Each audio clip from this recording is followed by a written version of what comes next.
భారతదేశ అత్యున్నత న్యాయస్థానం ఏదైతే తీర్పును వెలువరించిందో దానిపైన అసెంబ్లీలో చర్చ కొనసాగుతోంది. మనం చూస్తున్నాము దామోదర్ రాజనరసింహ దాని గురించి మాట్లాడారు.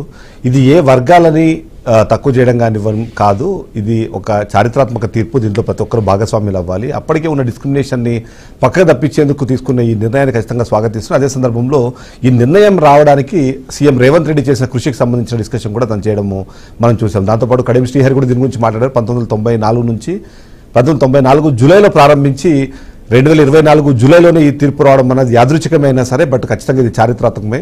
కాబట్టి 3 దశాబ్దాల కళ ఏదైతే ఉందో అది ఇవాళ నెరవేరడం అనేది గొప్ప విషయంగా తను చెప్పడంతో పాటు ఏదైతే బీఆర్ఎస్ పార్టీకి సంబంధించిన కొన్ని డిస్కషన్ కూడా చేసే ప్రయత్నం చేశారు. అంతేకాకుండా మరొక కీలకమైన విషయం హరీష్ రావు కూడా దీని గురించి మాట్లాడారు. ఇది హర్షించదగిన విషయం చెప్తూనే దాన్ని మేము స్వాగతిస్తున్నామని చెబుతూ దానికి సంబంధించి బీఆర్ఎస్ పార్టీ గతంలో ఏం చేసింది, 2014లో ఏకగ్రీవ తీర్మానాన్ని చేసి ఆ తీర్మానం కాపీని డైరెక్ట్గా తీసుకెళ్లి కేసీఆర్ ఇచ్చారు అన్న విషయాన్ని కూడా ఇక్కడ గుర్తు చేసే ప్రయత్నం చేస్తే మొత్తానికి సిద్ధార్థ్ లూథ్రా దాదాపుగా 2 గంటల పాటు తెలంగాణ రాష్ట్రానికి సంబంధించిన ఒక వర్షన్ వినిపించారు.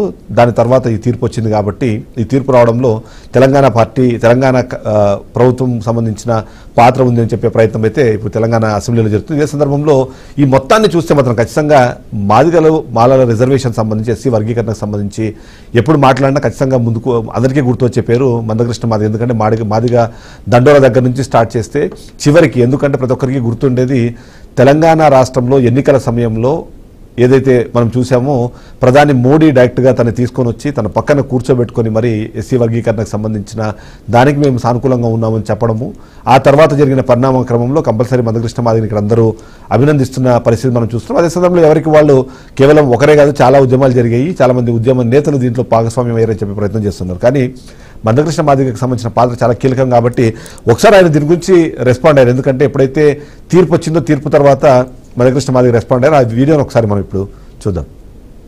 చంద్రబాబు ఇవాళ షెడ్యూల్ కులాల వర్గీకరణ అనేది గతంలో చంద్రబాబు నాయుడు గారు ప్రభుత్వం చేసింది. ఆనాడు వర్గీకరణ చేసింది చంద్రబాబు నాయుడు గారే. ఇవాళ తీర్పు వచ్చే సమయానికి మళ్ళీ ముఖ్యమంత్రిగా ఆంధ్రప్రదేశ్లో చంద్రబాబు నాయుడు గారే ఉన్నారు. ఆ వర్గీకరణ చేసిన చంద్రబాబు నాయుడు గారికి మేము ప్రత్యేకంగా ధన్యవాదాలు చెప్తున్నాం. ఆయన ఆనాడు వర్గీకరణ చేయకపోతే వేలాది ఉద్యోగాలు గతంలో మాకు వచ్చేది కాదు, విద్యా అవకాశాలు మాకు వచ్చేది కాదు. ఈరోజు పోరాటం ముందుకు నడిపించడం వల్ల మన న్యాయం బతికింది అంటే ఆయన తీసుకొచ్చిన చట్టం వల్లనే మళ్ళా న్యాయం బతికినట్టుగా జరిగింది.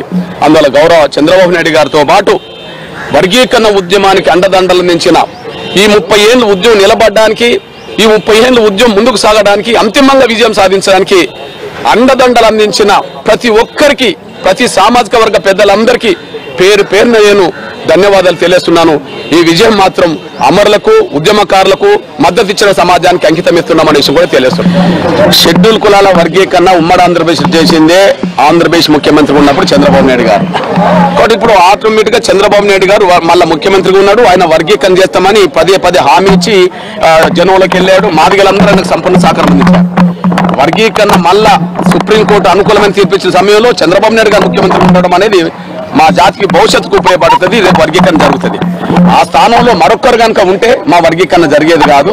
సుప్రీంకోర్టు తీర్పు ఇచ్చినా కూడా దానికి ఏదో సాకులు చెప్పి కొంత అడ్డంకులు కల్పించడానికి ప్రయత్నం చేసేవాళ్ళు. ఇక్కడ చంద్రబాబు నాయుడు గారు ఉండడం వల్ల ఆ వర్గీకరణ అమలు జరుగుతుంది ఆంధ్రప్రదేశ్లో. అదే సమయంలో కాంగ్రెస్ తెలంగాణలో కూడా అనివార్యంగా అమలు చేయక తప్పదు. ఎందుకంటే కాంగ్రెస్ కూడా ఒక లాయర్ను పెట్టిందని చెప్పి రేవంత్ రెడ్డి గారు వీళ్ళు చెప్తున్నారు. కాబట్టి వర్గీకరణకు అనుకూలంగా లాయర్ పెట్టినప్పుడు, వర్గీకరణకు అనుకూలంగా తీర్పు వచ్చినప్పుడు ఖచ్చితంగా దాన్ని అమలు చేయక తప్పదు.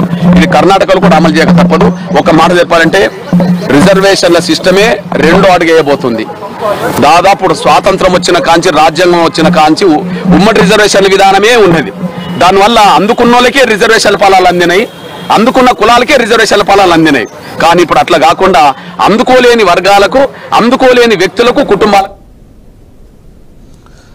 చూసిన 1994లో చంద్రబాబు నాయుడు హయాంలోనే అప్పుడు ఉమ్మడి రాష్ట్రంలోనే దీనికి సంబంధించిన మొదటి వర్గీకరణ జరిగింది. ఆ తర్వాత మరొకసారి తన అధికారంలో ఉన్నప్పుడే ఈ తీర్పు రావడం ఖచ్చితంగా ఆయన కూడా దీంట్లో భాగస్వామ్యం చేయాల్సిన అవసరం ఉందనే విషయంగా మందకృష్ణ మాదిగ మాట్లాడిన మాటలు విన్నాం. అంతేకాకుండా ఈ విజయాన్ని ఉద్యమకారులకి, అంతేకాకుండా ఈ సమాజంలో ఉన్న కీలకమైన నాయకులకి, అంతేకాకుండా ఈ ఉద్యమాన్ని 30 సంవత్సరాల పాటు ప్రోత్సహించిన ప్రతి ఒక్కరికి ఖచ్చితంగా అంకితం ఇవ్వాల్సింది.